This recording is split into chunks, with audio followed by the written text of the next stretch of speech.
Análisis espaciales en la definición de políticas de suelo urbano. Algunos de los temas de interés para el Instituto Lincoln, y particularmente en su programa para América Latina, tienen que ver con la evaluación de inmuebles, el manejo del impuesto predial para un mejor financiamiento del Estado local, la participación en plusvalías a partir de grandes proyectos urbanos, el desarrollo urbano de la ciudad, la relocalización de los asentamientos informales y la disminución en la tendencia irregular de la tierra, el fortalecimiento de las entidades catastrales como soporte a la gestión de todos estos otros temas y así el financiamiento de la ciudad, etc. Vamos a ver a continuación algunos ejemplos de aplicación de análisis espaciales a estos temas de interés que trabaja el Instituto en su programa de la región. Por ejemplo, el caso de las plusvalías es un tema en donde prestan una gran ayuda los análisis de proximidad. Por ejemplo, cuando una obra es desarrollada por el Estado, una obra pública de gran porte es desarrollada por el Estado en algún lugar de la ciudad, los efectos en el aumento de los valores de los inmuebles, es decir, la plusvalía en los inmuebles, sigue la lógica de la correlación espacial. Es decir, inmuebles más próximos a la obra pública tendrán un aumento mayor en el valor de sus inmuebles respecto a inmuebles más alejados de dicha obra pública. Es decir, la plusvalía en esos inmuebles frente a la obra pública será mucho mayor que en los otros. Las funciones de análisis de proximidad, ya sea en ambientes vectoriales a través de buffer o en ambientes raster construyendo mapas continuos de distancias a partir del epicentro que es la obra pública, ayudan significativamente a los gobiernos locales a entender cómo se dispersa ese aumento de valor y cómo ese aumento de valor puede ser capturado a los propietarios de las tierras.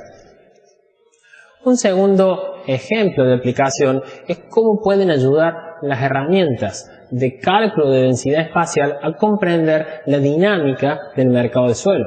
Por ejemplo, si hiciéramos un gran relevamiento de la oferta actual en una ciudad y la ubicáramos sobre un mapa de la ciudad,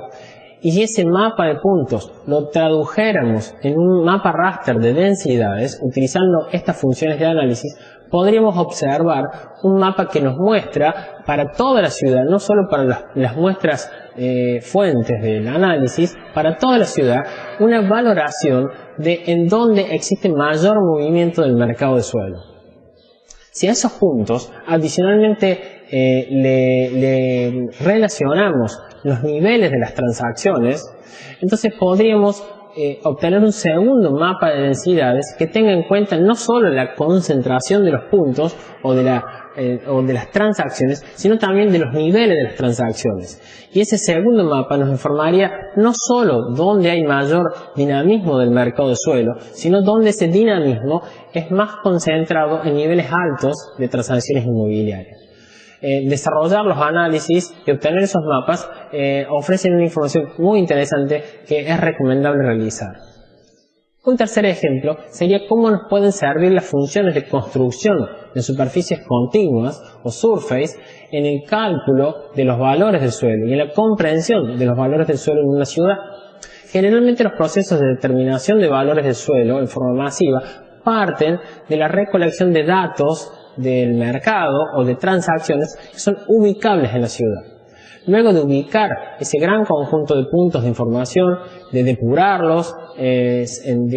homogeneizarlos y obtener de ellos un valor de referencia del valor del suelo, debemos extrapolarlos a todos los sectores de la ciudad. Generalmente las muestras son amplias, pero no abarcan cada sector de la ciudad. Por eso, las funciones de construcción de superficies continuas permiten, a partir de esta nube de puntos, extrapolarlos a cada celda que definimos para esta grilla dentro de la ciudad y calcular así el valor estimado del valor del suelo.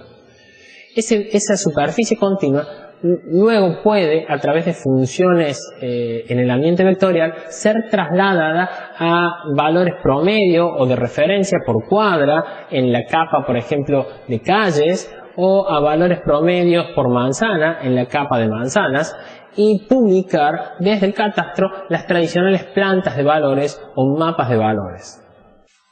Un cuarto ejemplo es cómo las funciones de álgebras de mapas, por ejemplo, de superposición de datos, ayudan a la tarea de relocalizar asentamientos informales, mejorando así la calidad de vida de la gente que vive en dichos lugares. Generalmente el proceso de relocalización involucra para el gobierno local la consideración de muchos factores. Por ejemplo, tanto desde el gobierno como desde la gente que vive en el asentamiento y que acepta su relocalización, algunas exigencias tienen que ver con la proximidad a servicios. La proximidad puede ser a servicios de tipo sanitario o a servicios de tipo educativo, a escuelas. En ese caso, echamos mano de las funciones de análisis de proximidad que conversábamos hace un rato y construimos mapas de distancias mucho mejor en el ambiente raster a partir de la localización de los centros de salud y de los centros educativos. Pero también existen otras condiciones, por ejemplo la localización próxima a servicios o infraestructuras básicas, como puede ser el agua corriente, el gas, la energía eléctrica, etc. De la misma manera que se realizó con los sitios de servicios de salud y educativos, a través de los software SIG podemos desarrollar mapas de distancia que expresen la proximidad a las infraestructuras básicas. Como conclusión, pensamos que es importante expresar que la preocupación del Instituto Lincoln por mejorar el financiamiento urbano pasa por mejorar la gestión del suelo urbano. Y mejorar la gestión del suelo urbano significa que los gobiernos locales atiendan a estos temas que hemos estado mencionando, atiendan a la regularización de los asentamientos, atiendan al fortalecimiento de los catastros, a la recuperación de plusvalías, etc. Entendemos que para una mejor gestión del suelo urbano, los SIG y en particular sus funciones de análisis espacial nos ofrecen y les ofrecen una gran oportunidad para ser más eficientes, para entender mejor los problemas y para resolverlos mejor.